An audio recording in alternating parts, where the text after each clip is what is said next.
Good evening and welcome to Face the Nation. We are talking about power. Tonight, what are we really talking about? Are we talking about the power struggles within the government? Are we talking about the power struggles within the United National Party and the Sri Lanka Freedom Party? Are we talking about all this and more? No, we are not. What we are going to talk about tonight is about the country's energy requirement and how are we really going to move forward with regard to the power issues in Sri Lanka. We witnessed several blackouts over the recent past. However, this last few months or so, we've seen some sort of light as far as the energy sector in Sri Lanka is concerned. Are the CEB officials really doing their job right? How come we don't have power blackouts anymore?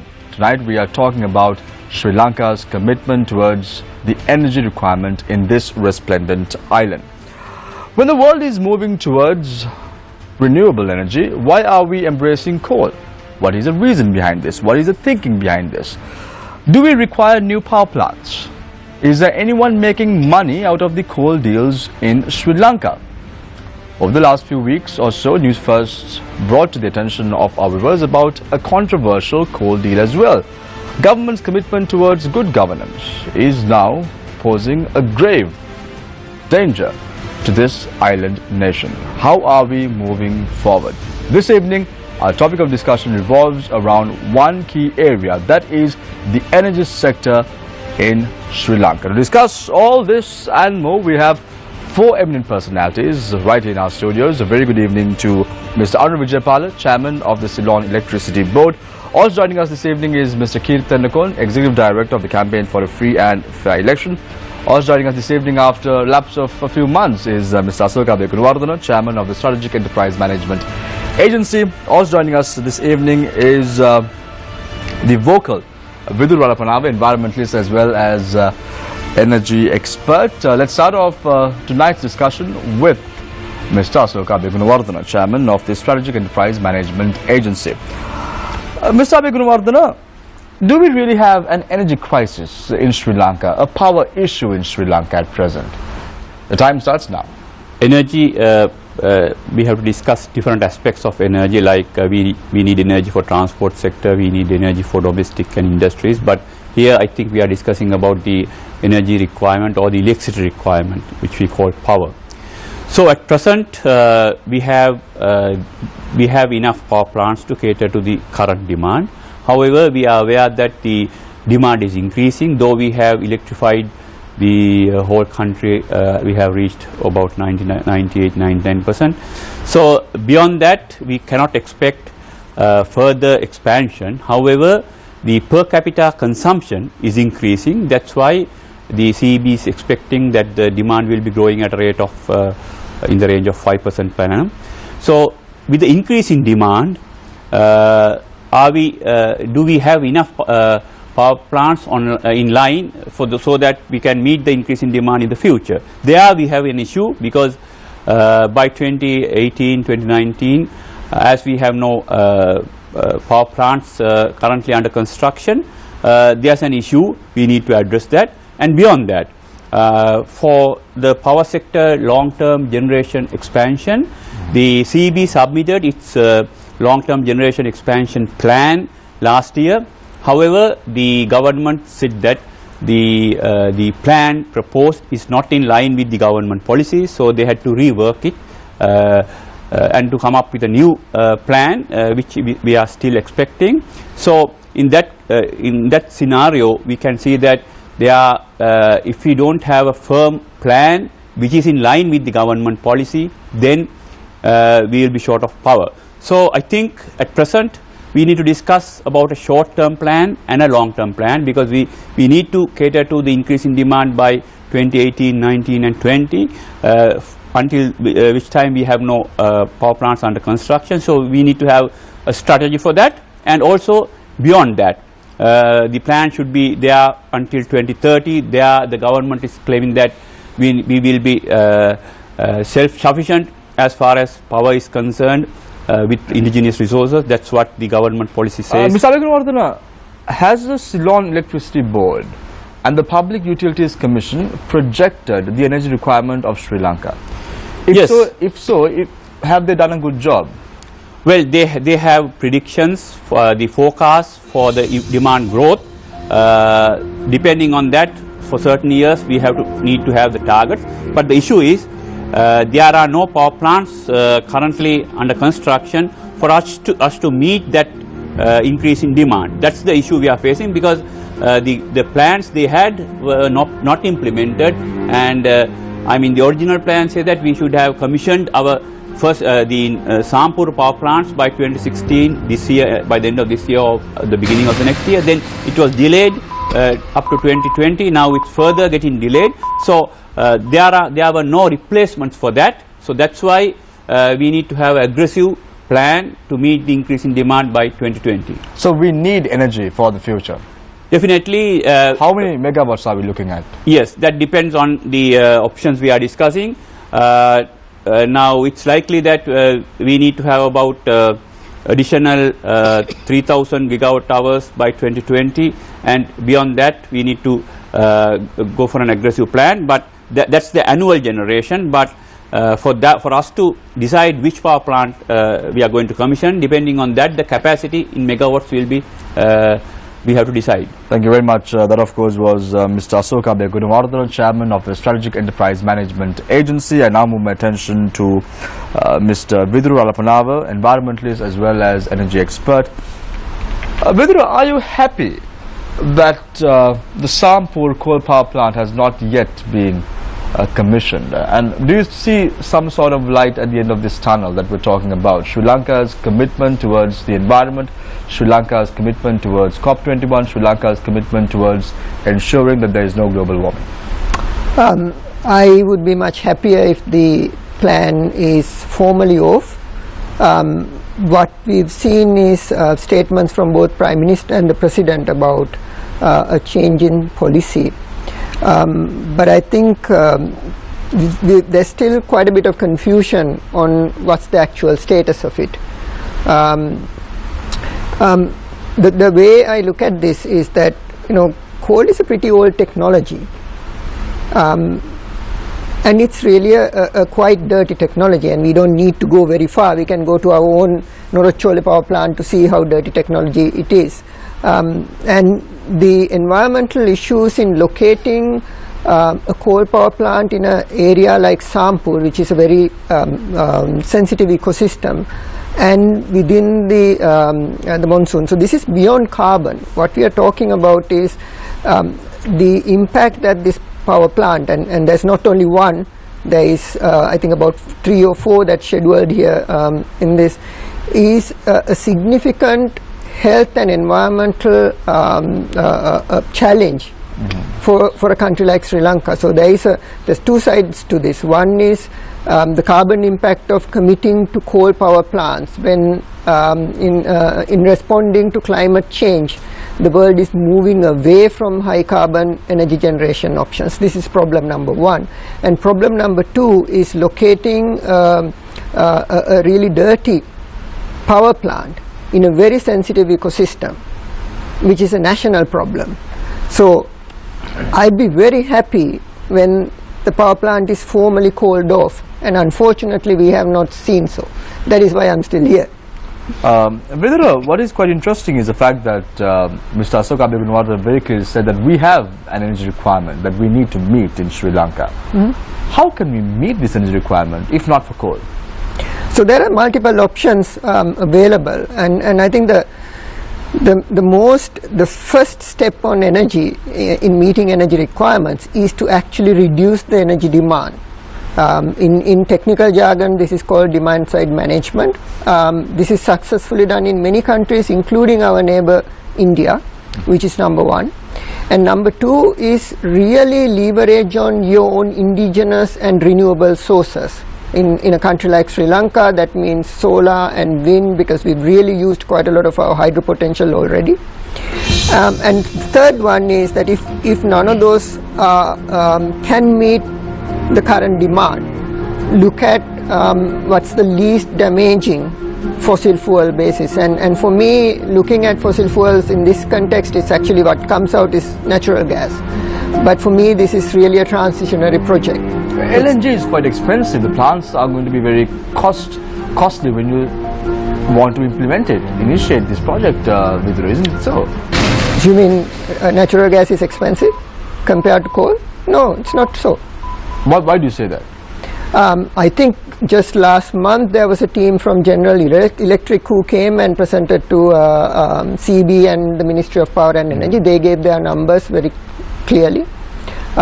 In addition to that, the current Sampur power project is actually not cheap. It's quite expensive. I mean, we've spoken about the costs here, and Mr. Andrew Vijaypal is here. He can talk to you about costs.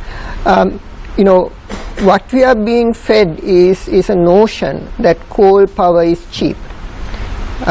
You know, the Sampur power project is actually not cheap when it comes to the actual price that they are selling electricity to. Why are the Indians so concerned about constructing this coal power plant in Sampur, if that is the case, Vidura?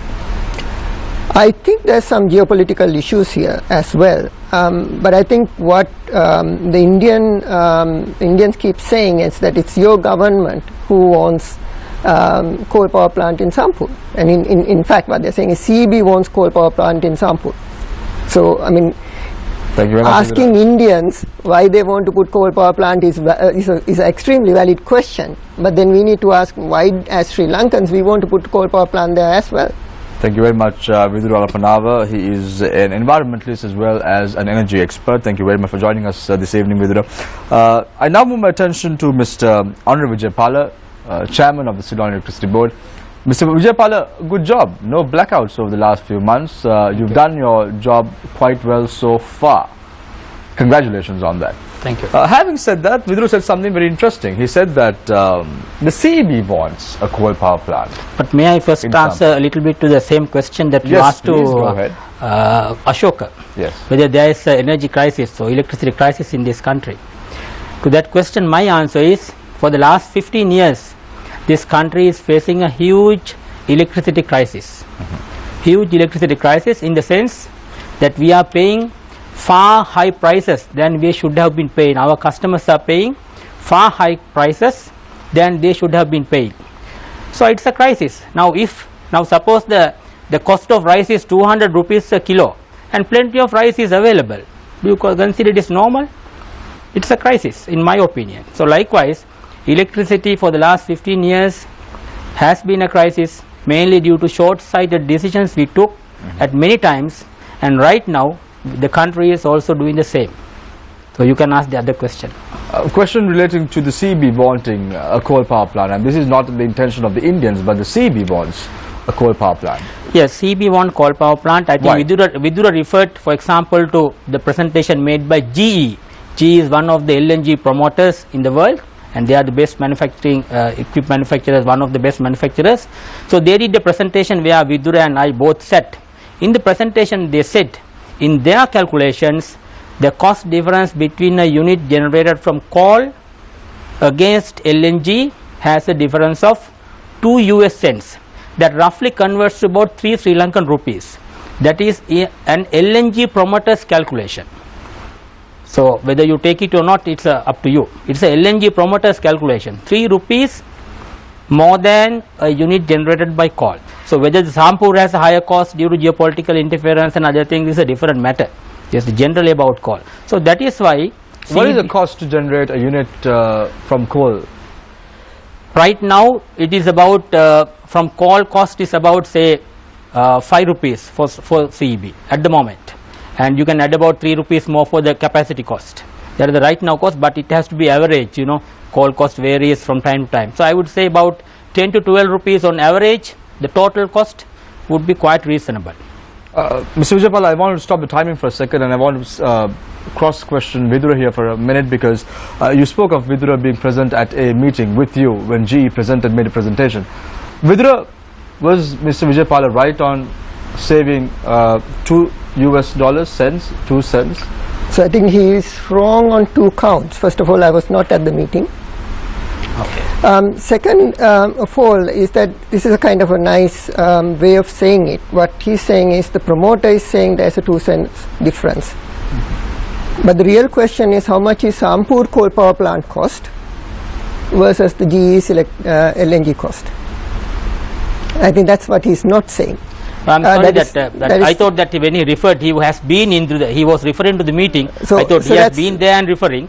So I beg your pardon that he has not been Right. at the meeting So- and so referred but- to it.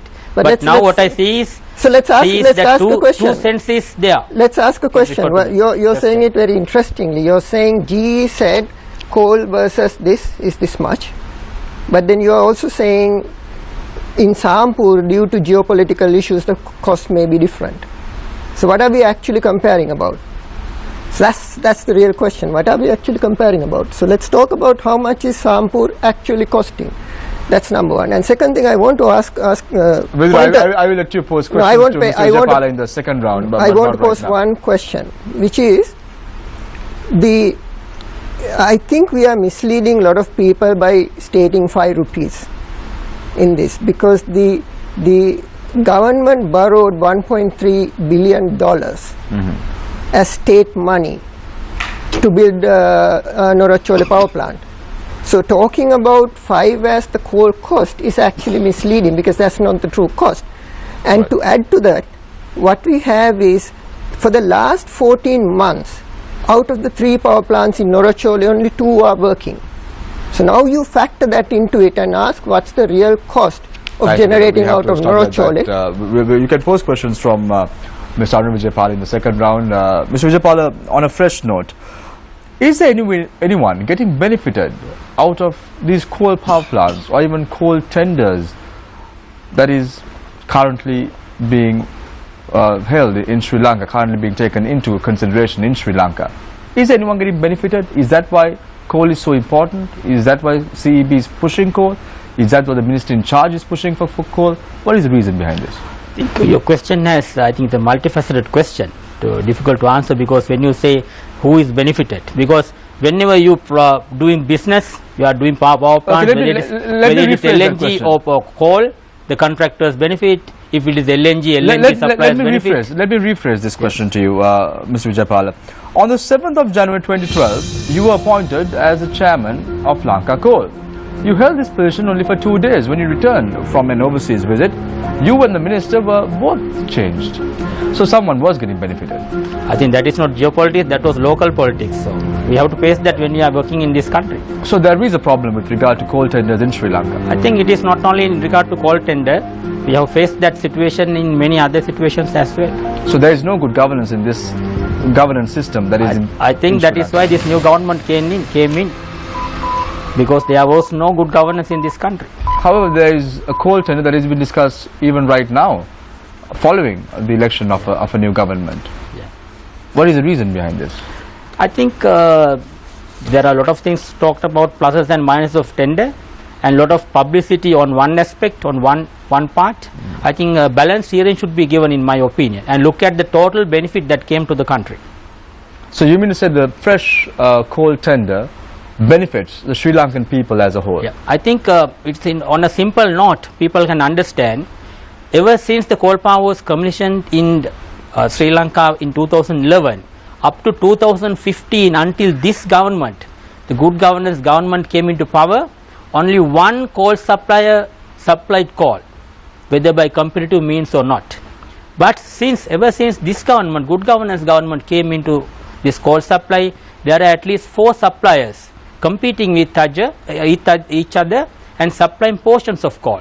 So that itself gives a relative idea between the different. One person supplying at his own prices for 5 years, and then a new government comes and open it up and 4 suppliers get involved. Thank you very much, Mr. Arun Vijaypala, Chairman of the Ceylon Electricity Board. I now move my attention to Mr. Kirti Ternakon, Executive Director of the Campaign for a Free and Fair Election. Mr. Ternakon, listening to Mr. Vijaypala, it seems that the tender which you are discussing and being very vocal about right now is not a problem, because you have 4 suppliers, and you are screaming because of what? What is the reason of you accusing the government? We were talking about the coal supply for such a long time now, at least 3.5 years. And as Mr. Vijaypala very correctly said, we have seen there's a very big mafia working on this coal supplying. In the other hand, everyone was talking about the energy crisis and the issues in related to the power supply and the demand. And power generation is one of the most concerned factors which has made very big money for some very selective people. There were crises, and whenever these crises were on, there were very few people who was making a very big deals out of that, and very big money was exchanged, and there were very big. Mr. I don't want you to talk about the past. I want you to focus on the present. I mean, when we talk about this coal issue, definitely we cannot ignore the past. That's why we are coming into. I want to give this instruction.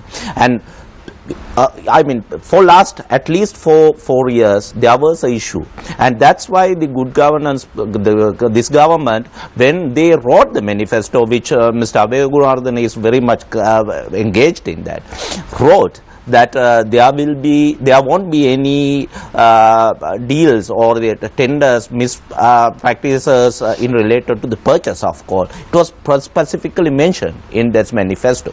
And now we are having an issue which was tendered a long time ago under the previous regime, and it was processed through the good governance, this present government, and we are having a very big crisis. Number one, now there's a Supreme Court decision given on this tender, and that's observations were made. And in the other hand, Mr. Vijaypala, as the chairman, was not able to answer 2 audit queries by the Auditor General. And in the other hand, we are having very concerned factors that when it comes to the numerics, the Sri Lanka has lost unbelievable amount of money due to this purchase of coal, which is totally illegal according to the SCAP, and then according to the Supreme Court observations, and furthermore the Supreme Body, the Auditor General's Department. So we have to look into the bigger picture, and this was the practice which was practiced throughout such a long time, and now we are having the same issue, which is the continuation of that practice coming from the present good governance government. Mr. Nikon, I know for a fact that you are very vocal about the issues that are taking place in Sri Lanka with regard to corruption and good governance. But what can they do to arrest this problem? What is the way forward? Raising the voice has given some results during the very recent times. When we talk about Anusha Palpiter's case, when we talked about the issues related to the Mr. Ranawaka, which everyone thought 2 months ago, I mean, is not possible. When it comes to Mr. Amarasekara, the Chief Secretary of the Public Services Commission, and then it comes to Mr. Dadalage's issue, which has led finally to sign his pension papers. When the voices are raised on the corruption-based issues, good governance issues, the government, one part of this government, the good aspect of this government is that we are having a president and a prime minister who is ready to listen, which we didn't have during the last times. So raising the voices is one way to battle with the bribery and corruption issues, and that's what exactly what we are doing. You mean to say the Prime Minister is listening to you? It's not to us, but to the public voice, yes, to some extent. Except with the treasury bond issue, I'll say. So it means that the coal tender will be cancelled and a fresh tender will be called. I think this coal tender has to be cancelled for sure, because as this court case, the judgment very correctly said, this agreement is null and void. So I mean, if this present government and the Ministry of Power and Energy and the CEB for that matter, or the Lanka Coal Company for that matter, is listening to this particular judgment here, are they believing on the words null and void, when in Sinhala balarahitai balashunyai? So if this is to be implemented, this has to be cancelled. Thank you very much, Mr. Kirthanakon. Before opening the floor for questions from our journalist, a question to Mr. Anu Vijaypala. Mr. Thanakon said that you were not able to answer 2 questions from the Auditor General. Is it so? Now you know that there were 2 audit queries made, one in January, one in March, by Auditor General to me in regard to a call issue. And then, you know, under the 19th Amendment, now individual companies are separately liable to the Auditor General. Therefore, in each of those, I put a note to the Auditor General's, the person who sent to me said that please refer this directly to the chairman of Lanka Coal Company who will answer to this question. And I sent it and got his signature that he received it back, and all those documents are with me. Both audit queries were sent back to the Auditor General's department, and their signatures are on my book saying that they received the 2 audit queries back. Then their next duty is refer them to the Lanka Coal Company chairman and get the inquiries. Whether they have done it or not, I don't know. Thank you very much. Can I ask one question? When did you write this? When did you write to the Lanka Coal Company chairman? He did not say that he wrote to the Lanka Coal Company chairman, but wrote to the Auditor General. So, Auditor General, when did you write? Auditor General, if you want, I think they are in my car. If you want, I can bring them.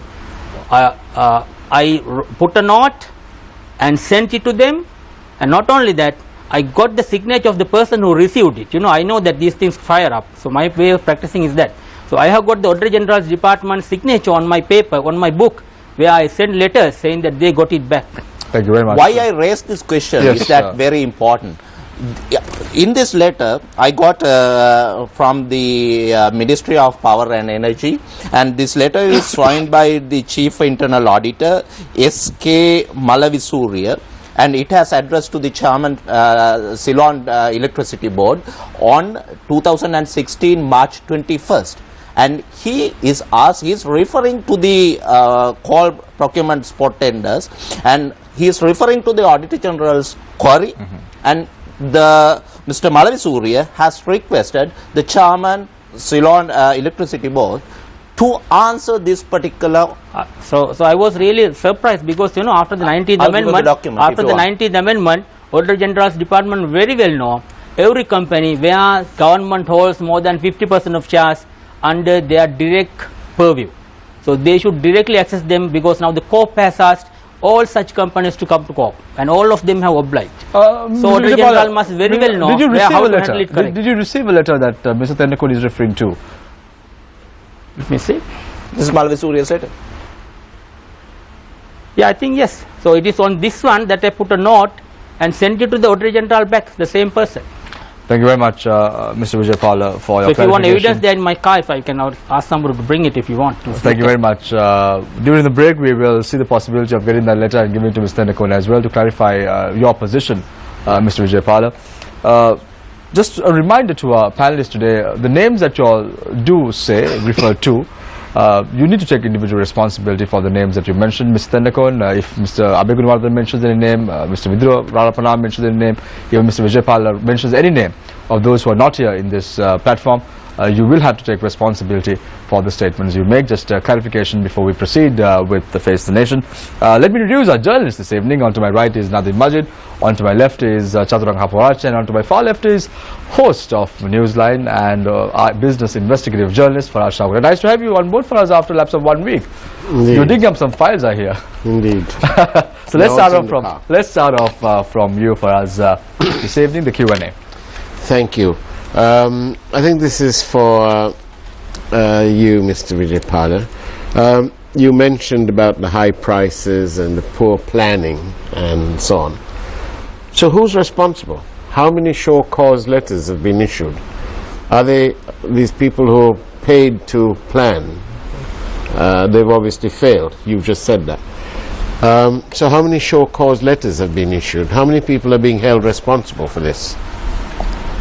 I think the main issue in the past and even in the present is that we are not, because this is a very capital intensive sector. Many people are interested in this sector because they know there is a lot of business in this. Therefore, the government and the CEB ministry, we should always be very careful. We take considered decision after consulting or after the consultations with the people who know about it. Maybe Sri Lankan, maybe abroad. We must have good consultations and make considered knowledgeable decisions on this. Now if you have a serious illness, I think the same theory applies. You take a wrong decision, you die, and the same has happened to this sector. The people are dying slowly because of the financial impact. Exactly. I fully agree with you. But and we are going to have more of them in the future. But the point is, none of these so-called professionals that you have at the CEB are being held responsible. I think the CEB has been always very loud about this. Even in 1990s, if you have seen many TV debates, how they were fighting that we should have an early coal power plant, and which was not allowed until 2011. But Mr. Vijaypala, you know, if this was happening in a private company, those chaps would be sacked for non-performance, for poor delivery. Well, what's the culture at the CEB then? It was not about sacking, because it was the government who had to decide about these things. So the government had to, I think there were many other reasons as well. They have to bend to the request of many others, but the politically strong, and of course the war was there. So I think there were multi kind of reasons for these things. So I think now we are in a better position. The government is stable and there is good governance. What I say is this: don't go for coal, neither LNG, but make right consultations, employ right people, and take the right decisions for the benefit of the country. You don't listen to us, only the CEB, and listen to others who are knowledgeable. But when you take the decisions from, make sure they know the subject. There are people who just read something from the internet or from a book and come and try to be advisors and all that. But if you take, if you want to learn something about how to build say a hydropower plant, consult a person who has done a hydropower plant, not who has read a hydropower plant. So unfortunately, this country, there are many experts, many consultants, and who have not done a single megawatt of power plants, but we have done a lot of reading and a lot of data and all that, but that will not do. If you want to do operation, get a surgeon who has done operation, and not who have read about operation. But it seems from the results that lots of these people who don't seem to know much about it have ended up at the CEB, because obviously they've made all these mistakes. No, I think the CEB has always given their view. Even now at present, CEB has very clearly given their view. This is how the generation plan should be for the future. But CEB is willing to listen to any alternative idea. So luckily the government has requested World Bank, because the government has said they will not accept CEB's plan. So alternatively, the government, Honorable Prime Minister, they have referred this issue to World Bank and asked them to give an independent review. I understand the review is on the way. So we like that way. We like a knowledgeable, considered decisions. Not that come. We will compare ours with theirs and take a decision. Mr. Alapana, a question to you. When it comes to carrying out activities at a coal power plant or a power plant of that sort, should it be a mechanical engineer handling the project, or should it be an electrical engineer handling the project? So if you look at a thermal power plant, up to the point of power generation, which is the bulk of its activity, especially if it comes to a coal power plant, is actually a mechanical engineer's job. If you look at all over the world, it's actually mechanical engineers who actually run thermal power plants. What we have here is, and this is a kind of interesting to hear Mr. Vijaypala talk about expertise and who's the expert here. In Norachole, it's always an electrical engineer who's heading. There's 120, if I'm not mistaken, 120 electrical engineers who's working at the Norachole power plant. Everybody from the procurement person to accountant is also an engineer. Mr. Vijaypala, can I just add something to that? With all of these engineers, we've had the plant number 1 not being able to come online for 14 months. That's number 1. Number 2 is plant number 3 is still run by the Chinese. Mr. Vijaypala, now you just a short... We need to give Mr. Vijaypala an equal chance to respond to those two queries that were posed by Viduri. He said that 14 months, the first coal power plant has been dysfunctional? Shall I answer to that mechanical electrical Yes, issue yes, first? you can Yes. answer that In a question thermal and then power plant, speak- in a speak thermal about power this. plant, it is both mechanical and electrical engineers' job. Mechanical engineers have to attend to the turbine and the balance part of the mechanical part, and electrical engineers have to attend to the generator plus the control system and the operational issues. And therefore, in Noracholi power plant, we have plenty of electrical engineers, plenty of mechanical engineers. You know that when this plant was coming, the chief of the Noracholi power plant is the deputy general manager of the power plant. We have a deputy general manager who is the full in charge of the power plant. You know, initially when we have commissioned this plant in 2011, we appointed the mechanical engineer, senior mechanical engineer as the overall in charge deputy general manager, and he of course did a good job, and he was there for about 4 years, and then he wanted to go abroad for a consultation or some other employment. Afterwards he appointed the electrical engineer as the in charge, because both can do it. It is the overall management, and we have plenty of mechanical engineers and plenty of electrical engineers at the plant. 14 months, the first coal power plant has been dysfunctional, and the Chinese are operating the third coal power plant in question. The two questions posed by Vidura. Yeah, you know that the Unit 1 was stopped for a maintenance in June 2015, as I remember, around that time, and Sorry, it was supposed to go under maintenance for about 6 months, and unfortunately it got extended and with almost for 8 to 10 months, as I remember. And even subsequently it is true that it had other problems, the issues in the quality of the weldings and other things. That is all about the shortcomings in the implementation of this project, and that is because the interference by the politics into the implementation of this contract in 2007 onwards. The Chinese handling the power plant, the third power plant. Yeah, third power plant was under, you know, that what you call this defect liability period. It was the last one that was commissioned, and it was under defect liability period, and also we had the shortcoming of a sufficient number of engineers to take over it, and we are gradually doing it. Mr. Vijaypala, when it comes to this controversial coal issue, is the Ceylon Electricity Board clean? You have got nothing to do with the coal issue? Is that why you sent the letter back to the Auditor General saying, direct it to the relevant It's a kind individual? of indication to that sense, because in this coal procurement process, CEB has to inform Lanka Coal Company well in advance what is their coal requirement for the next season. That is one condition, and the next obligation is when Lanka Coal Company together with the Cabinet Procurement Committee select the successful bidders to supply coal, and when they request to open letter of credit LCs for the purchase of coal. And then third obligation is when they bring coal to our jetty to unload it onto our yard. So these are our obligations, and we have done it very well, and the procurement process is quite away from us. Mr. Avegunodana, the CEB chairman made an interesting reference at the beginning while talking about switching away from coal to renewables. He was talking about the consumer and about how the consumer in Sri Lanka is paying very high prices for electricity, for power, for energy, for daily needs.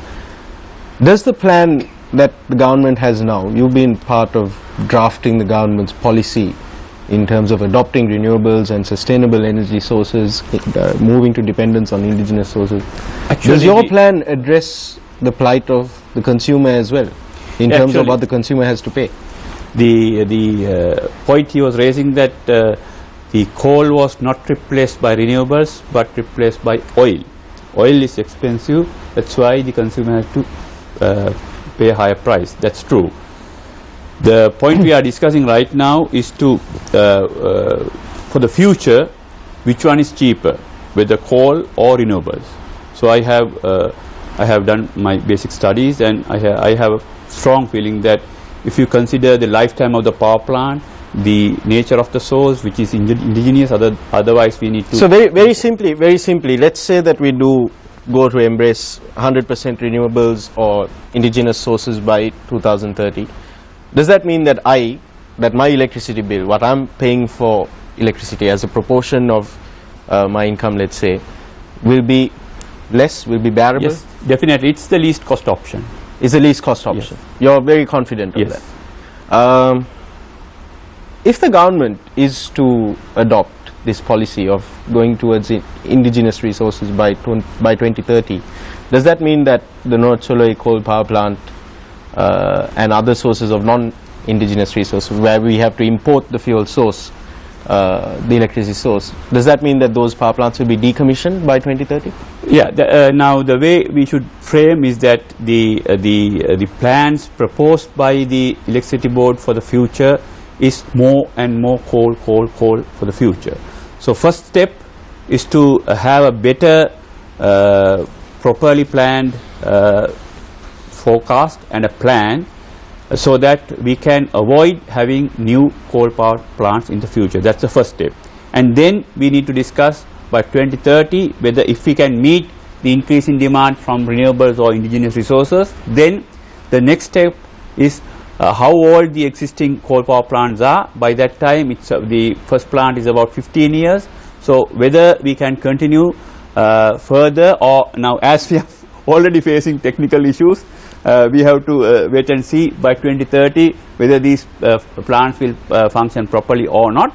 Then if it's functioning properly, then if we are to shift to renewables or the indigenous resources, then we may have a co-firing approach of going for biomass and other stuff to replace certain amount of coal, so that we can take decisions at a later stage. In your plan, Mr. Abegunwardene, in the government's plan for adopting renewables and moving towards more sustainable, what is the future of hydropower?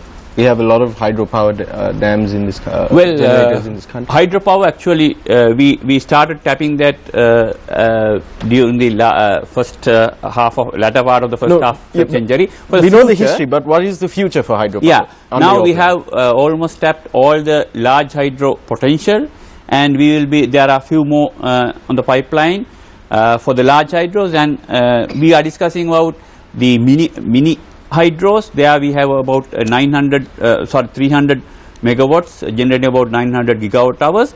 There are another about 300 megawatts which can be tapped. So the government plan is to tap that by 2020, so that we will be tapping the hydro potential to a maximum. Then beyond that we need to have the other renewables that should be worked out and see. Mr. Tennecoon, I have just one more question for Mr. Tennecoon. Okay, yes, please go ahead. Mr. Tennecoon, there's something that in my mind that's not adding up based on this coal deal that we were talking about, because it was reported continuously that the Auditor General had submitted 2 audit queries and that these had not been responded to. This is what the Auditor General's department said, and this is what you have said as well. But we find out now from the CEB chairman that he in fact he didn't respond to the query itself, but he had directed the Auditor General to ask the relevant institution. So I have a question here. The chairman of Lanka Coal also seems to have conveniently, does it appear that he has conveniently forgotten to respond to these audit queries? As far as I know, I don't think there's any audit query for the Lanka Coal Company for that matter. Do you think that the Auditor General, as Mr. Vijaypala says, do you think that the Auditor General should submit these queries to Lanka Coal? After the 19th amendment, yes. That question should So be he asked. should. Definitely. In the other hand, there's a secretary in the middle of the whole crisis at the Power and Energy Ministry. And why I am saying this is that when this particular audit query was not, answered for 7 long months now, the ministry should get involved. And from this letter, it is very quite clear that the ministry got involved. And for last 6 months, for that matter, why, if this is the case, as the chairman referring here, why the secretary did not step in and put these things together? And this is why I am raising this question again and again, is that if this first audit query on January 19th is addressed, we could save such a big amount of money. We could not have this particular Supreme Court decision coming on such a way, and the second audit query might not come on the way, and the people in the country, the taxpayers or the consumers are not paying such a big money directly or the indirectly. So the issue, finally, whatever happens with the Ministry of Power and Energy, whatever happened with the Ceylon Electricity Board, whatever happened with the Lanka Coal Company, finally the consumers, the people of this country, the taxpayers are paying the penalty. Mr. Vijaypal, now according to what Mr. Tennakoon is saying, the Right to Information Act, it was, correct me if I'm wrong, it came out on the 24th of June, but the audit query was done in January. You had taken a substantial amount of time to respond. Was there a reason for this? I sent them back immediately. But then the Right to Information Act, you are basing your answer on the Right to Information Constitution. Because, I'm sorry. 19th Amendment, as per the 19th Amendment, Auditor General very well knows who should be, to whom they should be sent. So in that case, Mr. Tennakoon, haven't you had a press briefing about 2 weeks ago and you came forward and said the CEB chairman had not responded. So haven't you been misleading the public if this is the case? I'm not misleading the public. I'll tell you the real story now as this is now surfacing. We met the Minister of Power and Energy, Deputy Minister of Power and Energy, the Secretary and as the Chairman, Mr. Vijaypal was down there, and we were very in detail discuss about this issue, and this is the document given by the Secretary and none other than the Secretary, Mr. Batagoda, to us at that particular meeting, and definitely according to this particular document, this audit query was answered by the Lanka Coal Company. Once again, this is the document provided by Mr. Batagoda at that meeting to us, to Mr. Venerable Ulabane Sumangalathero was down there. This particular document was handed over to Sumangalathero by the Is that the response Secretary of the Lanka Coal Company? Yes. This document, this letter was written by the Lanka Coal Company to the Finance Manager T.K. Lianage, Ceylon Electricity Board. This is talking about the Pacific, the audit query which has been done, and this particular audit query, I don't want to read it out, it gives that the impression when you go through this particular document, it tells the whole story. They admit that something has somewhere gone wrong. So are you this letter was written, this is very interesting, this letter was written on April 1st, 2016. From this particular time, we have gone almost 3 long months and it has not specifically happened. As Mr. Chairman says here, are you directing just give me one. As Mr. Chairman very correctly said, if this was returned back to the Editor Generals, why the Secretary and the Editor General did not refer this directly to the Lanka Coal Company? The Secretary and the Ceylon Electricity Board is having this letter on their hand. Why are you and just because why I am saying this is copied to the Chief Internal Auditor, Ministry of Power and Energy, Superintendent of the Auditor General, Government, or at the Auditors Branch, Auditors Unit, CEB. Mr. Tennakoon, why are you directing your finger at the CEB and not the Lanka Coal Company here? Because what is the reason behind it? This was what we were provided. Let's leave that piece of paper for a side for the moment. Sure. But why not point the finger at the Lanka Coal Company? Lanka Coal Company has to are they open not, their mouths are they not now. in charge of procuring this has now question? this has gone to such an extent. I think the Lanka Coal Company, the chairman of the Lanka Coal Company, has to start talking about this. Why is he silent? He has kept silent for such a long time. Why? And only the secretary of the ministry is writing letters. The ministry's secretary is preparing the presentations to the parliamentarian, civil society, and to the media. But the Lanka Coal Company is not coming out. So it is not fair. It is not fair to direct your finger at CEB. That is what you're trying to say.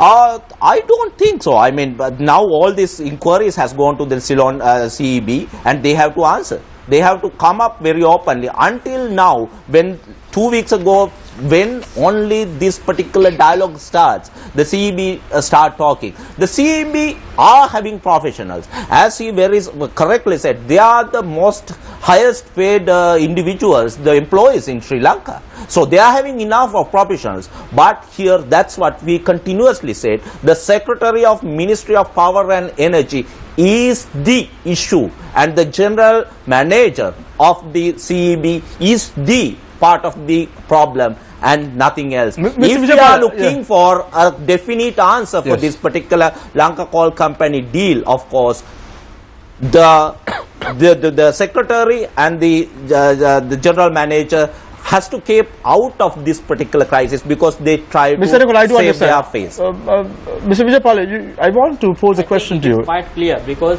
coal procurement entity is Lanka Coal Company Limited.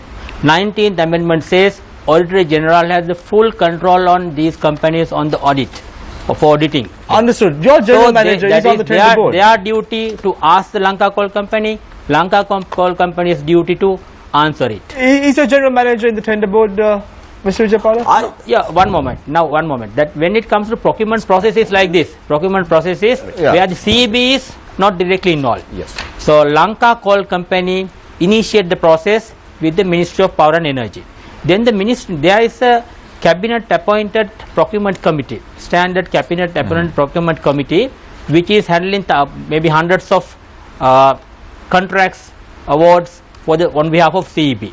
So they are appointed by the cabinet, and the members of them, I don't know the exact number, but I know that there is it's chaired by a secretary of some other ministry, and that our secretary of Power and Energy is a member of that, and general manager of CEB is a member of that. Why didn't he object, if that is the case, when it was given to the fifth largest bidder? I mean to say, the fifth largest bidder got this. You said that there are 5 individuals who bid I for think it. if we want to analyze the Why bidding didn't you process, object to it? no, bidding process and the numbers, etc., we have to go through them in detail with the But why didn't documents you in hand. object? If there is a Because I am mistake, if there is a not problem. able to answer on behalf of the SCAP. You know, SCAP is appointed by the cabinet, and But they you are can definitely responsible- answer on behalf of the Ceylon Electricity Board. It is your representative who was there on behalf of you in the tender. Yeah, but board. he is not. You know that the SCAP decisions and the SCAP activities are confidential in nature. So general manager or any member is not supposed to come and criticize or discuss with other colleagues on these matters, but is in individual capacity, he should contribute to the committee. Thank you very much. The SCAP, but the chairman very correctly mentioned, the SCAP was the entity which used to manipulate the whole process. And it is very clear that it is nothing to do with the CEB for sure. It's a SCAP who did it. So that's the secretary of the Ministry of Power and Energy was the center of the crisis, and the other 5 members which he has not mentioned, I'll ready to mention the names. Mr. G.S. Vitanage was the chairman of the committee, SCRAP, and MC Vikramasekara, general manager of the CEB, was a member, and some other people also. So the issue, the SCRAP, the judgment, the Supreme Court judgment is very correctly said. The SCRAP is the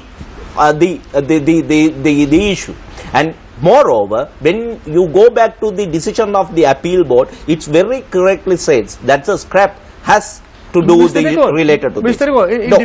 Just give me 1 second. Then the former Minister of Power and Energy, Mr. Champika Ranawalkar, wrote to the president at that on 3 days before the elections, that's August 13th, to cancel the whole tender, which has not happened. And then the present Power and Energy Minister Mr. Siambalapitiya came into the office. Within less than a week, this particular cabinet paper got signed from him. So when we are blaming, the whole blame should go to the SCAP and then the secretary, because within 6 days the news minister might not be able to get the whole thing. Thank you very much, Mr. Tendakon. I'll give 20 seconds for Mr. Vijaypal to respond in this to that. process, there is a technical evaluation committee who does all the technical evaluation. Maybe about 7 members are there. Then their recommendations go to SCAP, and then the SCAP make the decisions on this issue. And as far as we are concerned, we are looking at these things in a holistic view. We are looking at what happened in the past, what happened in the present. I don't know about the interior details, whether something has gone wrong or not, what is the implication of the Supreme Court decisions and all that.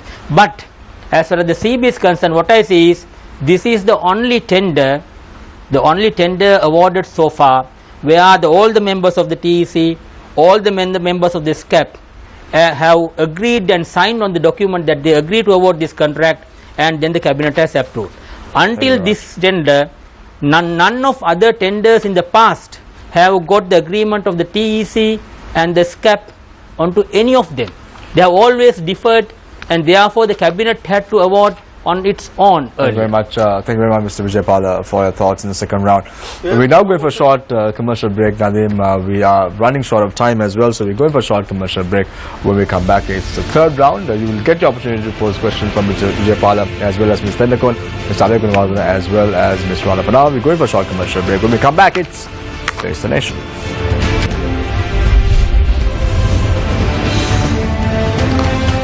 Welcome back. This is Face the Nation. Quite a heated debate before about the coal tender. Before we move on to the environmental impact as far as coal is concerned, I want to pose a question to Mr. Kirti Tendakon, Executive Director of the Campaign for a Free and Fair Election. Mr. Tendakon, there is a problem at present. It is quite evident with regard to the coal tender. The Supreme Court intervened and put the ball into the court of Lanka Coal. Yes. They have a decision now to make. Why isn't it that Lanka Coal is not making a decision? And why is it that you are talking on behalf of an organization like that? This is the funniest part of this particular so-called tender, I'll say, as Mr. Vijaypala very correctly said. It was the scrap who did manipulated the whole thing, and in the other hand, just after the scrap have this issue, just after the negotiations were done, when the Swiss Singapore violated the tender procedures for that matter, the appeal court had made its decision on when was this?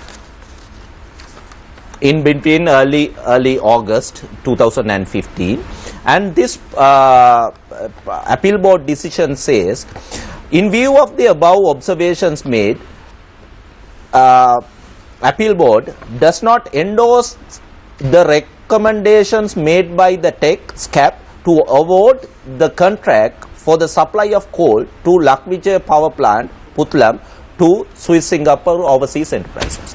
So this is the appeal board appointed by the president, and make a very firm recommendation that this tender should not be awarded to the Swiss Singapore.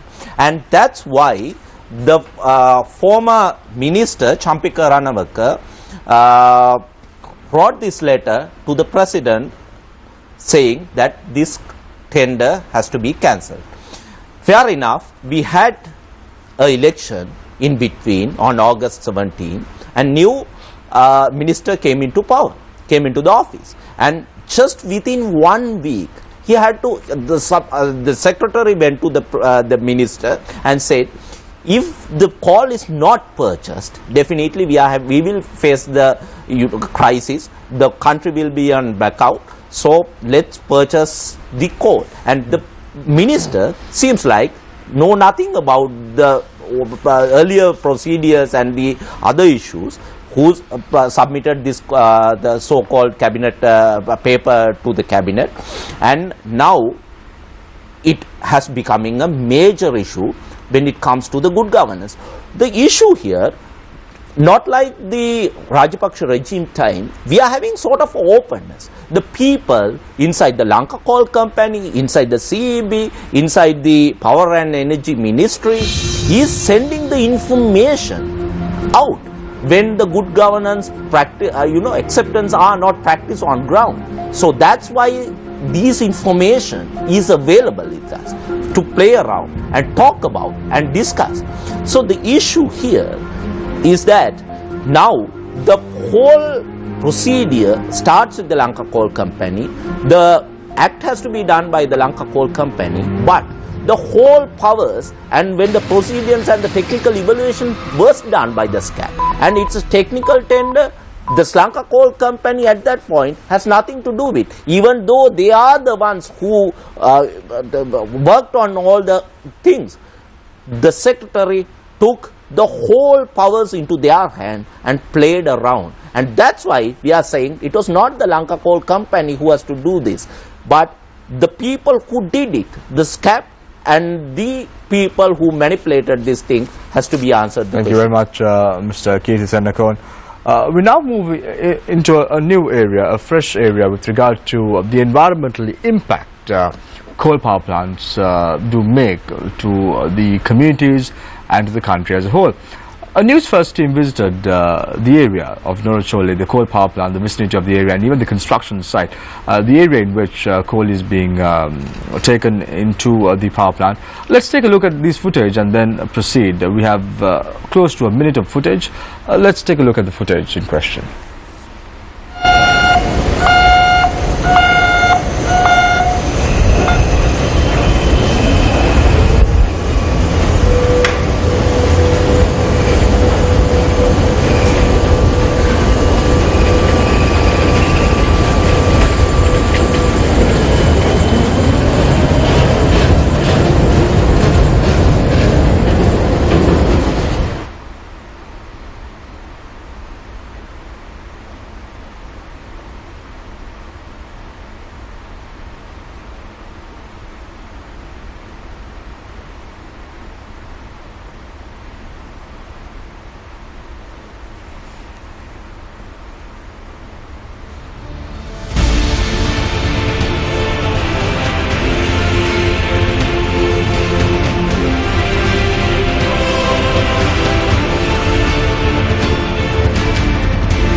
I now move my attention to Mr. Vidura Ralapanava, an environmentalist as well as an energy expert. Vidura, you just witnessed the coal ash that has been piled up, as well as the dust that emanates from this coal ash. How harmful is it to the public? It's actually quite harmful. What you saw here is actually not the ash, it's the actual coal. Both coal and the fly ash that comes out of the combustion is actually quite toxic. What we have here is that we've stored the coal, and we normally store about 8 months of coal because during the monsoon season we can't unload coal. Stored right in the wind path because, you know, and what we just witnessed that as well. Sorry? We just witnessed that somewhat, the wind path as well, which is going inland. Sure, so it just blows across and into people's crops and into people's houses. I've actually been to this Norachole village about 2 times, one just last month, and you can actually see what's going on there. So just in front of the coal power plant, there are, what you saw here was actually the crops that the farmers are growing. And you also saw sprinkler systems. If you don't keep running the sprinkler systems, the plants quite, totally die out. And during the time that the monsoon season is happening, the plants actually die. So there's onion plantations, beetroot plantations, there's guava plantations. All of them are actually dying out due to the coal ash that's coming in. And it's quite interesting now. There is supposed to be a whole bunch of environmental protection on to prevent this actually happening. These were not implemented by the CEB up to now, even though the power plant came up quite a long time back. When I went last month, they started planting a sort of a tree line, and unfortunately these trees are also dying. We've actually gone into people's houses, right, and you talk to the people who are living in the houses just next to the power plant.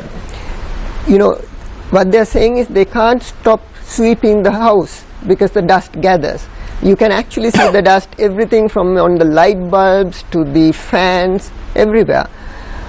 Coal and fly ash, and that's there. What you didn't see in this is where the fly ash is being dumped. that's also getting sprayed out. These are actually toxins, because there is heavy metals in it, there's mercury in it, in coal there's furans and dioxins in it, and we are just blowing it into people's houses, people's crops.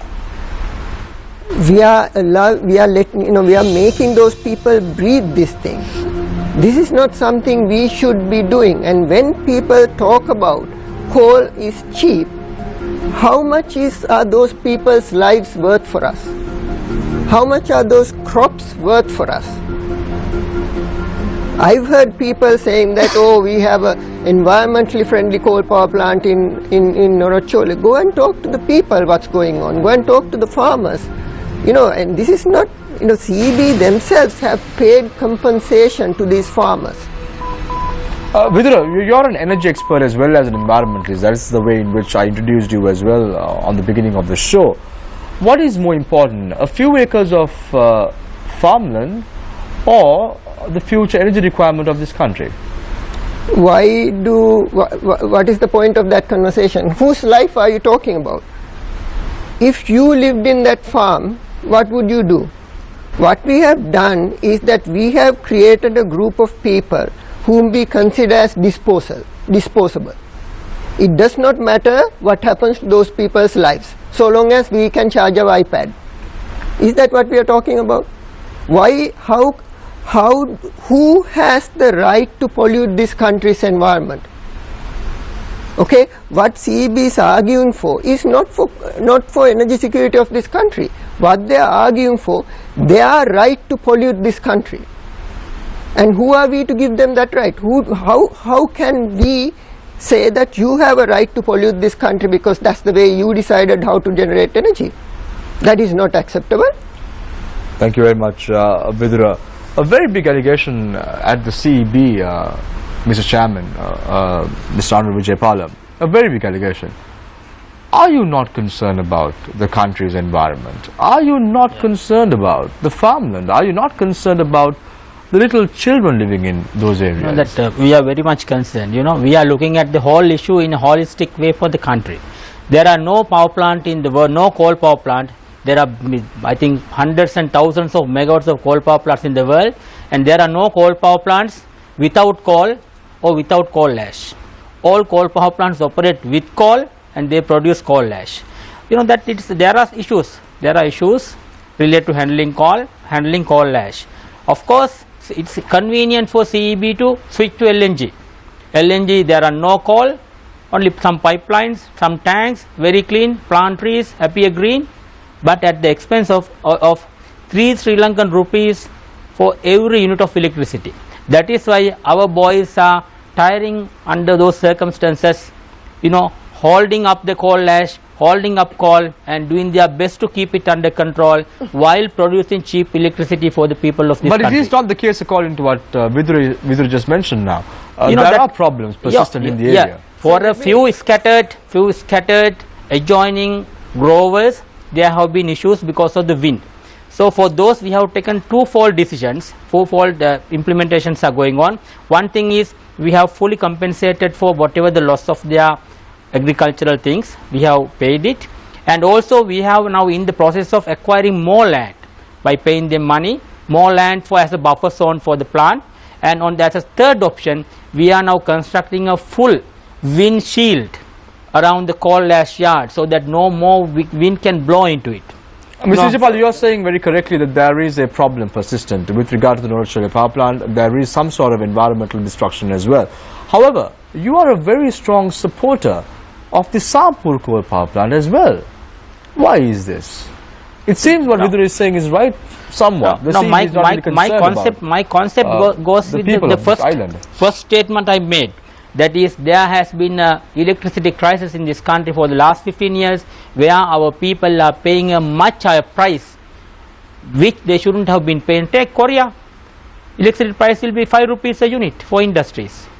And that is why all the Korean products are on our roads. Go onto roads and see the cheap vehicles, cheap products are on our roads. Go to any hardware and show me 5% of the product are Sri Lankan products. All are either Chinese or Indian or from some other country, Taiwan. Not a single product from Sri Lanka. take a padlock, take any string, take even a broom. Where are they produced? Why they are cheaper there from there than here? Because one reason is our energy costs are high. Our energy costs are high. We have been making wrong decisions, and still we are going to do the same. Are you trying to say, for a second, Vigda, are you trying to say that the energy requirement of this island should be met at the expense of the people and the environment? No, that is why we have a central environmental authority who should be who approve the projects after going through a very lengthy, rigorous project procedure. For Sampur project, it took about 5 years to obtain a conditional approval for the environmental impact assessment, and it was took about 5 years to give a conditional approval, and it's a long procedure. And even afterwards, Central Environmental Authority has the full right, if there are any malpractices, there are some shortcomings to point out and to come into solutions. That is how it should happen. There should be a balance on these things. If coal was the way out, Mr. Vijaypala, why isn't it not happening, the Sampur coal power plant? If coal is the way out, it is on hold, it has been postponed. Why not? I think that is about the government policy. So we have discussed this with the Honorable Prime Minister and His Excellency the President, and they have a different view. They think Trincomalee area should be preserved for tourism, and that should be a better economic gain for Sri Lanka. So that's an argument we can't break. If the government thinks area, of course the Trincomalee is a beautiful area. So you are trying to say, Mr. Vijaypala, you are contradicting your earlier point. So you mean to say that if the Sampur coal power plant is built, tourism in Trincomalee is going to be hampered? Yeah, now we think both can coexist, yes but the government thinks without a coal power plant it is better. So we are always going in line with the government policy. If the government policy says this, so as the government officials and the government institutions, we will comply. I'll give you a minute. I will give you the time to pose questions from, not right now for us, in a bit, in a moment. We'll speak to... It's about the dust. We'll speak to Mr. Abhigunawardena, and then I'll open the floor for questions. Vidura will get a question to pose from Mr. Vijaypala as well in the Q&A session. Mr. Abhigunawardena, there seems to be a problem right now. Mr. Vijaypala made a statement saying that those who have not even produced a unit of electricity are talking about power generation. Is it a fair statement? I have no idea to whom he was referring. Now, there are energy planners, they are doing the planning part of it. There are other power plant operators, the constructors, so there are different categories of engineers involved in this process. I have no idea each and every engineer should have hands-on experience with all aspects. If that is the case, we'll have 22 million people trying to build coal power plants or even power plants for that matter, isn't it? Pardon? If that is the case, if taking into account what Mr. Vijaypala said, we'll be having 22 people in Sri Lanka, all the citizenry, making power plants in the country and not engaged in anything else. No, the issue is the generation planning side. That's the issue. Now, it's not... Ashoka is an electrical engineer, he has a right to comment on it. But now I find that everybody on the roadside is teaching us how to build power plants, which to build and all that. Yes, Mr. Abhigunawardena, please go ahead. Well, actually the issue I think we need to discuss in detail is for us, a country like Sri Lanka, which is the cheapest option, the least cost option. It's not coal. That's the argument I'm building up. Now, I agree with Mr. Vijaypala when he says that when you compare coal with oil, coal is less expensive. But if you think of the lifetime of the power plant, and we will not have coal mines in Sri Lanka, though there's a potential for us to have oil and gas in the Mana Basin. So, in this context, if you think of the lifetime of the power plant, the economic cost, the social benefits, everything included, the coal is an expensive option. The indigenous resources, we are blessed with year-round sunshine. We are being a tropical country. We have enough renewable energy base, and as we have different number of options, like we have biomass, we have wind, we have solar, we have hydro, and we have ocean energy. So all those taken into consideration, it's a mix that replaces coal. So I have done certain calculations. Based on that, I made a presentation even today to the Oversight Committee of the Parliament, and I believe if proper calculations are done, we can see that coal is an expensive option, renewables are cheaper, so replacing renewables with coal has no additional cost to the country, and it will be a blessing for the future generations because it's indigenous resources, the energy security is there. So it's a matter of doing the proper calculations. If you provide wrong input data, then you will come up with the conclusion that coal is the cheapest. But if you have different set of input data, you will come with the conclusion that coal is expensive. We currently have a few renewable energy plants in Sri Lanka, which does not account to a majority, but we have a few plants in Sri Lanka. Can you store renewable energy? Solar and wind? No, that depends on the source. Now, if it's biomass, well, we can store biomass. Whenever we need, we can generate. If it's hydro, if we have reservoirs, we can store water. Let's talk about wind and solar. Yeah, wind and solar, it's not possible, but there are storage mechanisms somewhere else. Now, generally we have these fluctuating sources of energy for which we will be having storage somewhere else, like hydro reservoirs. Hydro reservoirs is complementary to renewables, so when it's fluctuating, we can set the generation side of hydropower, so we can store hydropower. So that is not it's part of the system. It's part of the system. There are ways and means of doing that. Can we do away with coal power plants? Don't we need coal power plants at all? Definitely, because if you have the correct energy mix, then for base loads we can have certain things like I mean, there's no issue with biomass at all. The availability of the biomass is an issue. If you have biomass available, then there's no restrictions for that. We can directly compare that. What about the base load? Which power plant is going to provide us the base load? Well, that depends on the mix. And now at present, what is the mix we're talking about, Mr. Well, there are a number of sources. Like I mean, now we have hydro. Hydro can be used as a peaking purpose for a peaking requirement, or as a base load. That depends on the other sources. If you have solar during certain period of the day, we can use that as a bulk, and wind certain periods in the year you can have that. So energy mix will set that all those things, and on top of that, now the major issue is the storage. Now we have different technologies for that. Now firstly we have now there's a proposal for the government to the CEB to come up to have a pumped water storage power plant, which means we can store power as water. And if you have the battery technology, it's developing at a rapid rate. By 2020 or so, the storage can be done. So there are a number of ways of doing that. So we need to have the proper energy mix and the storage systems, then that will cater to the ever increasing demand. Thank you very much, Mr. Abhigunawardena. Before opening the floor for questions from our journalists, Vidura, you had a question for Mr. Yeah, I think I want to make a few points on this. The challenge with Norachole coal power plant is not only what you see, it's also what you don't see. Sometimes when you see the coal dust and ash, those are very critical problems for those communities, but that's not the only problem. It's also about the toxins that these things put up, and those include heavy metals, mercury, lead, and other type of toxins that come out of the power plant. You may not see it, but these things travel, and that's a problem. So when we talk about the problem in power plant, if we block out the coal dust from going in, that's answering the immediate problem of a neighborhood, but that's not answering a national problem. And this is an issue. For example, no, I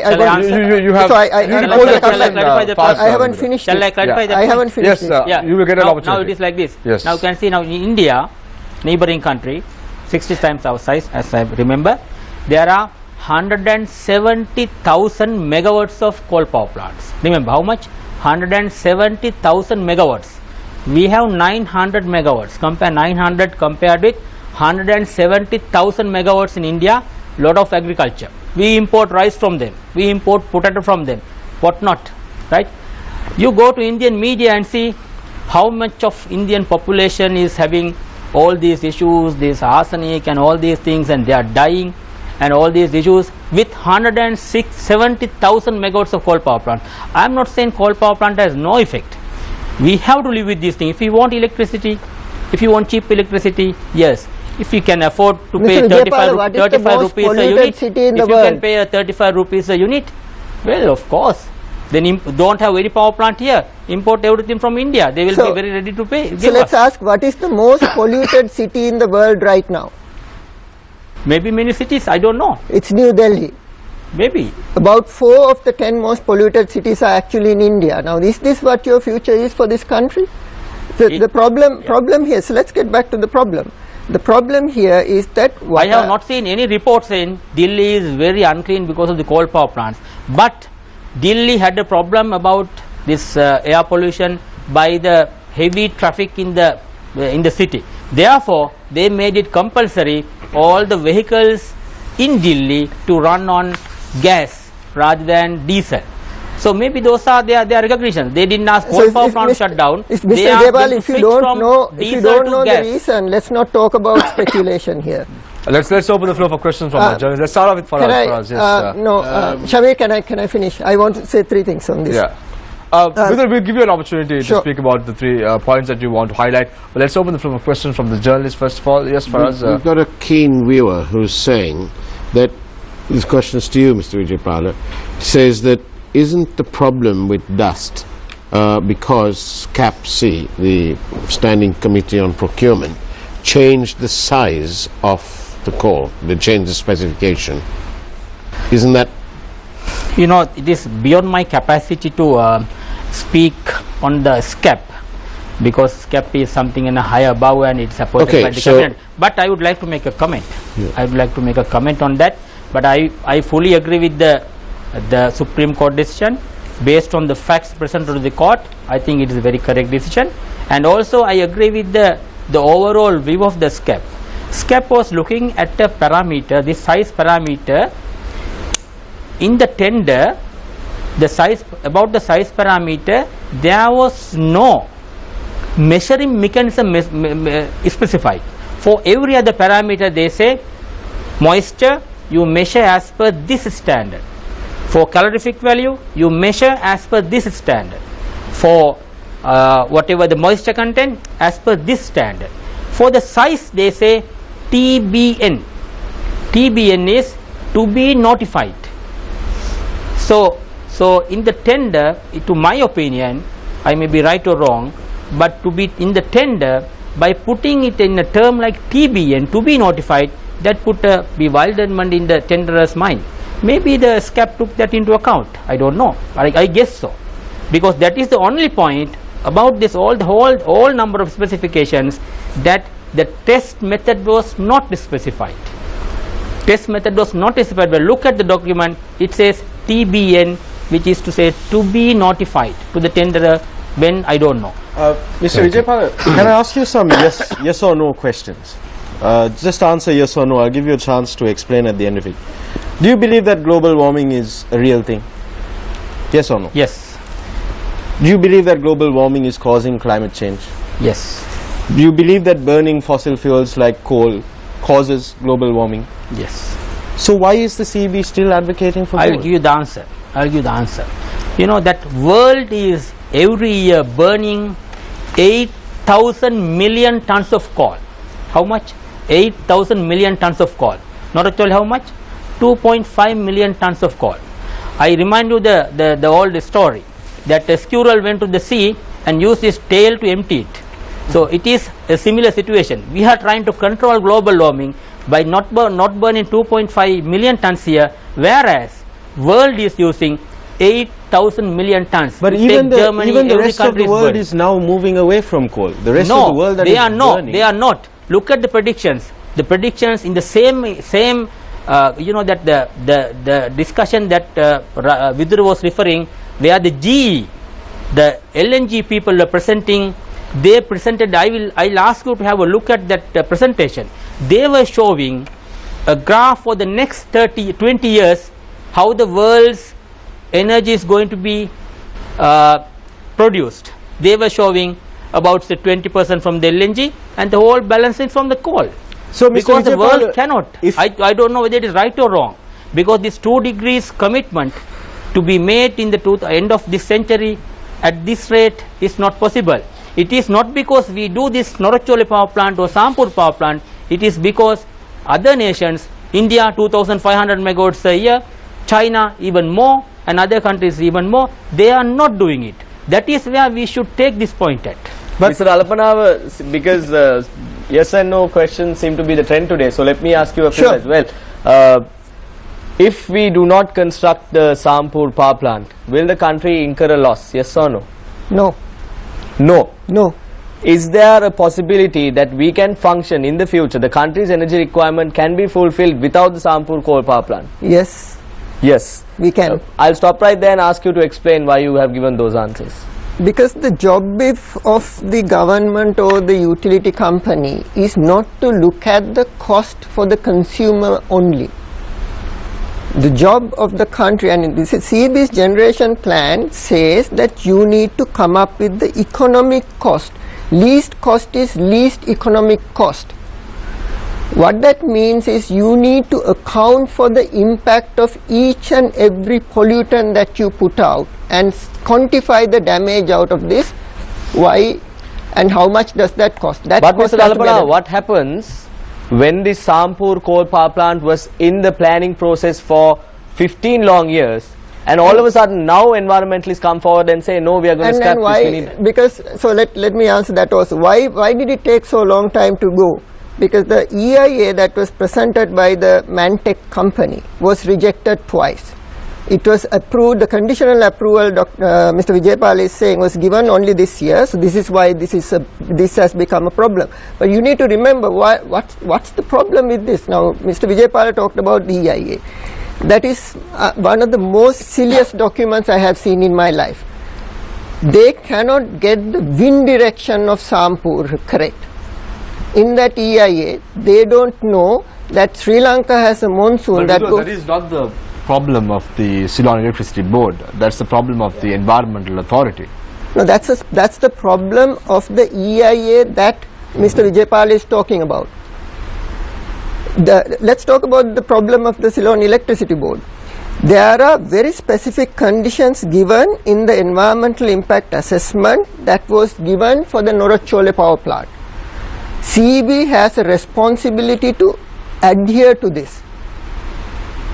Have they adhered strictly to the terms of the Norachole power plant EIA? Absolutely no. If it was any other company, the company would have been closed by the Central Environmental Authority. Vidura, we need to give Mr. Vijaypal Sure. an equal opportunity to respond. So now let me point out the specific ones. This power plant was decided in 2005. MOU was signed between the government of India and NTPC and CEB to set up a coal power plant in Sampur in 2006. Then a lot of things happened in between. 2013 the contracts were signed, and then the environmental study done. So on the first place, if there are shortcomings in the environmental impact assessment report, it is not scrapping the power plant it's not the answer. It is then if there are shortcomings, show the shortcoming, find a solution. There are solutions for everything. But now what I understand is you wait for 15 years. When the environmental approval is granted, all these diesel and other people who lose the opportunity for this or doing power plants, they start pumping money onto the street, onto the people, and go and have protest. The poor people don't know. They go and hold placards. And so that is what happened. They could have done it in 2006, saying that Trincomalee, no coal power plants, and no power plants down. Then CB could have done somewhere else. But wait till the environmental approval is granted, then line up the people, and all these things are crimes, crimes in the energy sector. This has happened in 1995, 2000 until 2010, and who pays for this is the bulk of these people of this country are paying it. None of our industries will be competing, all will shut down, our garment factories will shut down, they will be shifting them to Bangladesh and other countries. That is what is happening here. Something very huge, crimes against the energy. I am pretty upset about the way discussion is happening. These are useless allegations against the public, and now we were discussing that coal related, there's a mafia, they are getting large sums of money, so they just use it for their own purposes, whereas the oil companies are pushing that money, distributing that money among the public to agitate against coal. This is not the case. I am sad about the way this is happening. I mean, discussion should be discussed at a different level altogether. If you have to have a serious discussion, the general public is listening. Now the true picture is that during the last 10-15 years, the prices of renewables have reduced drastically. So it's not fair for us to compare what happened in 1990 or 2000. During the last 5 years, the cost of solar has reduced by 80%, and prior to that the wind prices reduced at the same margin. So we have as a human civilization, we have come to the end of the fossil fuel era. What we have discussed is how we are going to the future with green energy. That's the agenda we have. I mean, if you want to have more and more coal power plants and contribute to the global warming, which leads to not to 2 degrees but to 5 degrees, 6 degrees, and not to a sea level rise of 1 meter to a sea level rise of 12 meters, if that's the approach, that means we are still living the past. If we have to realize the fact that the fossil fuel era, we have come to the end of the fossil fuel era. We have to face the future. So for that, we have to have the future technologies, future green energies, for which we should be geared. I mean, I have no idea why we are trying to build up the technologies of the past, why we are building our infrastructure with the outdated technologies. That's not the way we need to think, look at it. So what I am saying is that these are myths. Coal is cheaper. It's not so. We cannot do anything for the climate change. It's not so. We have done at the United Nations level. We have reached a certain level through which the whole world is working heavily on this. So just as a pessimistic approach will not serve the purpose. All technology is being used. It's so. I think now there are arguments that the renewables are cheaper. Then the Indians must be bloody fools, you know, that because they have 270,000 megawatts, 270,000 megawatts, and then out of that 170,000 are more than half are coal. Worldwide, globally, you can see the investments happening. Investments are heavily happening in the renewable energy sector, not in the coal sector. Let me ask a question. Yes. Show me anything made in Sri Lanka here in this room. Is this made in Sri Lanka? It is because of the cost of I mean to say, virtually in this country now nothing can be produced. There are many reasons. One reason is high energy cost. If you are using that to energy cost, then you will lead nowhere. There are a number of other reasons for not happening these things. I am not an energy expert. There you go. But I just want to say something about this. Now, I want to know what is the purchasing price of a unit from the Lanka Transformers Limited. I think it's somewhere around 40 rupees. Lanka Transformers, we are not buying any. What's the producing price? No, we are not buying any unit from electricity from Lanka Transformers Limited. Okay, so where you are? We are buying from several. Okay, so what's the purchase? I don't remember individual values. So is it very much close to 40 rupees? No, maybe? No. 30? I don't know. I must look at it. So let's. I mean, I think my good friend knows the answer, right? The issue here, I'll specifically go into the issue now. Now, according to the Finance Ministry Federal report for the first quarter, when comparing to the 2015, first 4 months of the 2016, the operational loss of the CEB is 5,700 million. So the operational cost of the CEB is a burden to the consumers. It's burning to the people of the country. Yes, Mr. Vijaypal. Nadir, we need to give an opportunity to Mr. Vijaypal.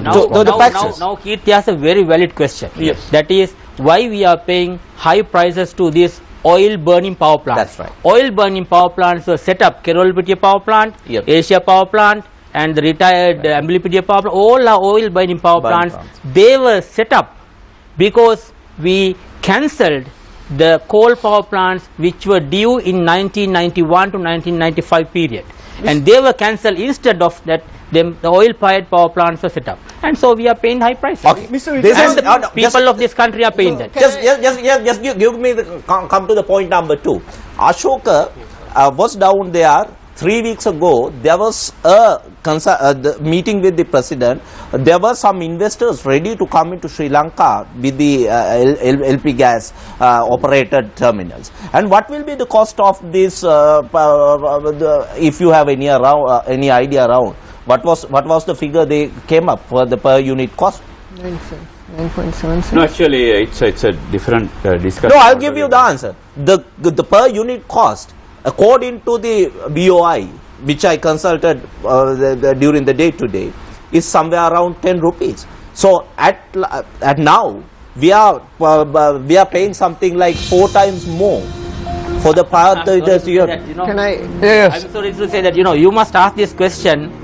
No, I'm not No, if feeling it is- into Kirti. I mean, you must ask this question from an expert, not from the BO. Mr. Raghu, we need to get our facts and figures right on this because we cannot mislead the public. If the figure is not 10 rupees per unit, then we have an issue here. So yes, Vidura, you pose the question. If I think Ashoka can confirm that LNG I unit agree can with be you. I today agree with you, made Mr. at 10 Vijaypal. rupees Yes, a unit. Vidura, Yeah. you can proceed. Yes. Yeah, I think one of the reasons that we had a huge loss during this period was that we could not run the power plant number 1, coal power plant number 1, which was 300 megawatts. We still can't get it running at the full capacity. If you had the 300 megawatts running, nowhere else in the world you shut down a coal power plant even for 6 months for regular maintenance. We are talking about, it's very nice to say all the CB's losses and the high cost of electricity to people is coming because we have made wrong generation choices. But nowhere have we ever come and agreed that some of this, at least some of this, is due to the way the CEB is managing these power plants. Why are we not talking about it? In this world that we are hearing today, CEB is always right. We've got everything right. We are the experts because we are in the CEB. You don't need engineers. You don't need 1,000 engineers to put one coal power plant every 1.5 years. You don't need that.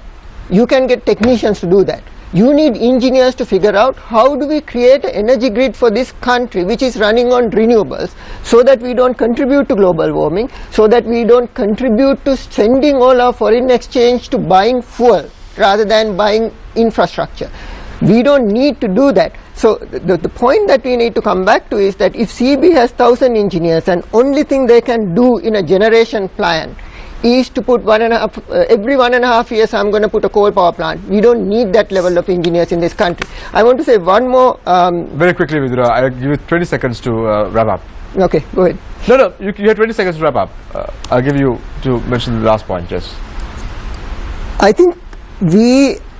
think there's something about who we are as a nation and who we are as people that we need to answer in this question. Okay. Just because somebody else is burning fossil fuel, it's for us to also burn fossil fuel. I don't think that's an acceptable position. We are a small country. What we do, the way we mess up our country is our own heritage. And I don't think I am ready to subscribe to that type of future, even though the CB and Mr. Vijaypal wants to do that. Now, the one question very fast, yes. This is because in my mind, because you said that you agree that global warming is real, it's causing climate change, burning coal is causing global warming, and various natural disasters, increasing temperatures. We've gone through a major heat wave across the world. You referred to our neighbors to the north as fools. Your words, not mine. Aren't we the fools if, knowing all of this, we're still going for coal? I again refer to the squirrel's example. That is, who is trying to empty the sea with his tail. We are burning 2.5 million tons, and that has nothing to do with 8,000 million tons.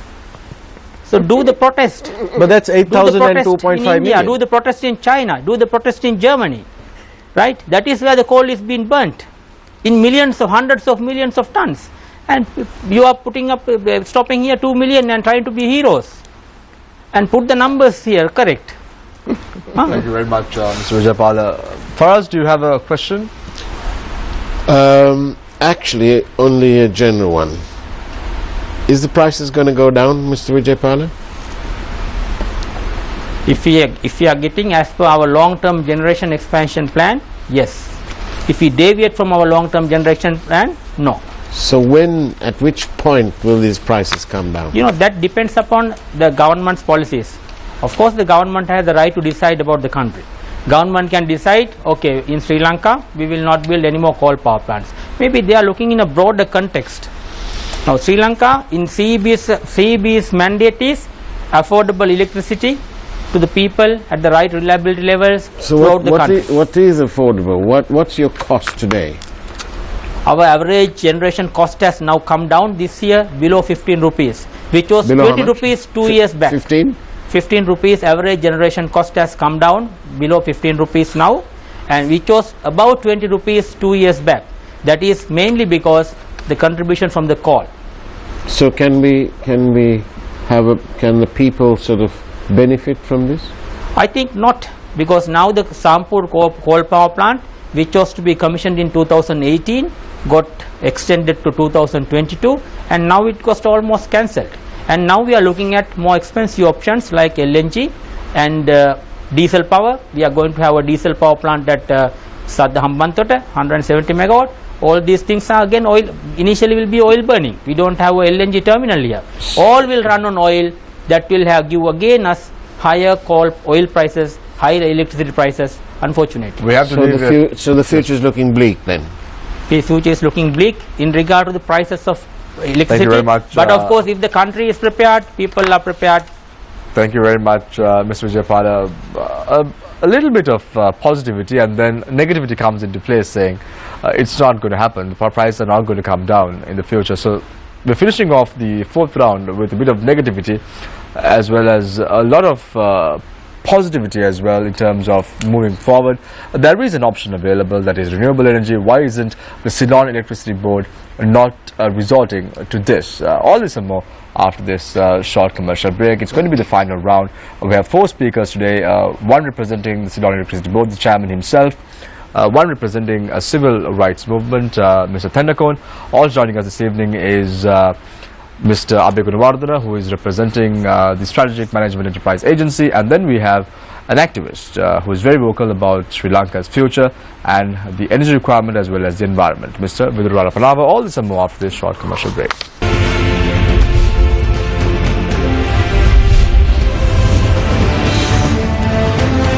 Welcome back. This is Face the Nation. It's a final round. Let's start off with Mr. Kirti Thendakon, Executive Director of the Campaign for a Free and Fair Election. He's also a civil rights activist. Mr. Thendakon, my question to you is not about the corruption or good governance that is taking place right now in the country, but a very general question. I recollect a few months ago when Mr. Vijayapala was present in this same forum, he posed a question when he was given the final round. He said that none who was speaking in the panel will off a light or use electricity sparingly, saying it's coal that is being used to generate electricity right now. None would talk about that, but they would use electricity as they want. As a layman, as a civil rights activist, what are your thoughts on this? Definitely people don't care how the electricity is generated, but the people's concern is that how much money you are paying for a unit, and it has to be reduced. As Mr. Vijayapala very correctly said, we are one of the countries who are paying the highest price for the electricity. In the other hand, why we have paid this much of high price for the electricity is that, as once again Mr. Vijayapala correctly said, the decisions which we made during the last at least 10 years had caused this problem, and it is now time to correct the issue now. Make correct decisions, make sustainable decisions for that matter, and reduce the corruption is one way out of this crisis, as Ceylon Electricity Board and the power generation itself has caused so much of issues in related to the corruption and bribery for that matter. Energy generation is one of the most corrupt industries in Sri Lanka, and we have to address that issue, and if we are not addressing that issue, I don't think anywhere, we are nowhere close to that, getting the prices lower to that thing. And by saying that, we have seen that the energy, how cruel, how wicked this energy mafia has been operated. My good friend Ashaudi Kali knew that, and when he wrote some articles about this energy mafia and he exposed some of these issues related to this, he has to pay the penalty for that.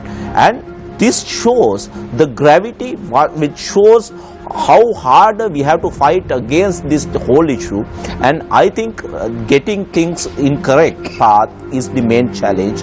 And the basic guidelines were set up by this government, and it has made a policy decision that the renewable energy is the way forward, and we have to stick into that, and making the right decision, sustainable decision, is our challenge, the main challenge for that matter. Thank you very much, Mr. Keithan Nikun. I now move my attention to Mr. Asoka Gunawardena, Chairman of the Strategic Enterprise Management Agency. Mr. Gunawardena, what is the way forward? Well, the government has a clear policy on energy, which is stated in the President's manifesto, Maithripala Nakstaratak, and then during the 100 days program, the Ministry of Power Renewable Energy clearly stated its energy policy, and then during the general elections, the Prime Minister's party's manifesto all clearly says that we need to go for renewables. It's clearly stated, the people have given the mandate, it's only a matter of implementation. At this stage, the CEB and the Ministry of Power and Energy and the Oversight Committee of the Parliament seriously discussing how we can stick to this policy. So it's under preparation now. The policy and the action plans should be on the same lines. So it's happening right now, and I am sure, I am confident that coal is not the cheapest option. Renewables are cheaper than coal if you think of the lifetime of the power plant and internalize the social and environmental costs. All benefits should be considered. So it's clear that we have the renewable energy, 100% renewable energy, and there's a time target for by 2030 100% indigenous resources. If we have natural gas in the Mana Basin, then it's a different case. If not, we have to fill that with renewables. It's there on the agenda, it's happening. So the government is heavily working on that. Very soon, I believe that the cheapest options, green options, will be the future, and we will be having a 5-year plan and also a long-term plan, so that we can as a whole provide green energy at a lesser cost. So we will be thinking of going for rooftop solar, and we will be thinking of having biomass plants island-wide as stated in the manifesto. So everything will be happening. We need some time to work out the action plan, and once it's firm, I think we are in the right direction. We can go for the cheaper and greener options. Thank you very much, Mr. Asoka Gunawardena. Mr. Vidur Alapanava, tell us what are the options available for Sri Lanka, and what must the CEB really do? Now, we have the Norchole coal power plant. We have 3 coal power plants that have been that are in operation right now. One is obviously not working. That was brought to light. What are the options available for the Ceylon Electricity Board? I think what Asoka mentioned is really the path forward. My worry about it is that I feel we might need natural gas as a transitionary process, but since the plans are being worked out, I think that can be addressed looking at how the systems have been developed. I think CEB has to take a very proactive position, not to promote dirty coal power plants, but to really look at how do we get into the renewables world, because this is where the world is going. Mr. Vijaypala always uses India as an example. Why is he not using other countries? What is our fascination in India? Is India the development model that we want to follow? Why do we want to do that? Why cannot we get the best of the world? Isn't that our development path? I want to specifically mention, there is a, There is a study that is being done in CEB, and the name of the study is, the purpose of the study is to document the adverse impacts of renewable energy absorption to the power system from intermittent sources such as wind and solar energy. So CEB is actually doing a study saying that this is bad for the grid. Why? We can do a study to say what are the impacts of this and then fix it. That is what engineers are for. It's very easy to accuse people saying you are part of the diesel mafia. I don't know if he refers to me or somebody else. Why isn't anybody talking about the coal mafia? You know what is going on right now, the peak coal was in 2013. Coal use globally is actually on the decline. There are a number of coal power companies that are going bankrupt all over the world. China is banning coal power plant construction in number of key provinces that is in the country. They are also banning development of coal mines. Obama has banned coal mining in all the public lands. So coal is dying. Why are we trying to hook our future? I mean, if CEB, I mean, last time Mr. Andrew Vijaypala said he will look at alternative energy solutions after he finished building 3,200 megawatts of coal. That is in 2033. If we go down, if our telecom industry, for example, function like CEB, we will not be using these devices. We will be still using a dial-up modem to connect to the internet. Is this the future of our country? Is this what we are trying to build by having all these engineers in the CEB? Thank you very much, Mr. Viduru Alapanava, environmentalist as well as an energy expert. I'm not going to pose a question to you, Mr. Vijaypala, because you had three individuals onto your left giving you advice for the future. So I let you rebut or agree with them. To the telephone example, to the telephone example, I would like to say, in this area, in this region of the country, Bangladesh, take Bangladesh, India, Pakistan, Bhutan, all the South Asian countries. This is the only country where 98% of the households have electricity. This is the only country in our region which has 90%, has provided 98% of the households with electricity. That is the only country that we must remember, that the CEB has done it together with the government, of course, right? And then when it comes next to the renewables, of course, CEB, if you look at the CEB's new generation expansion plans, CEB has introduced sufficient and carefully absorbable amount of renewables into the plants. For example, we have almost about 400 megawatts of solar power to come by 2020, and almost equal amount of wind power to come by 2020, about 300-400 megawatts. Why I say we should go carefully? Because these are seasonal and intermittent. Last time I also brought the example, we had 130 megawatt of wind power installed in this country, which go to sleeping for 6 months. Which goes to sleeping for 6 months. 130 megawatt only gave out less than 10 megawatt for about 6 months. For the balance 6 months they operate full load because wind is seasonal. So when you have 1000 megawatt of wind power, you must have somewhere in your backyard another 1000 megawatt to operate during the off season. So this has to be done in the right mix, which we are doing. So we will be absorbing wind, we will be absorbing solar, we will be absorbing dendro, of course, which has no problem for us, and other technologies as well. But in our knowledge, it has to be done with an expert analysis. What I say is, if decisions are taken on power sector, which power plant should go, which power plant should not go, what are the costs, etc., take it from an expert panel, not from an individual, from me, not from any other individual, because it is the future of the country. One might make a mistake and then the whole country will suffer.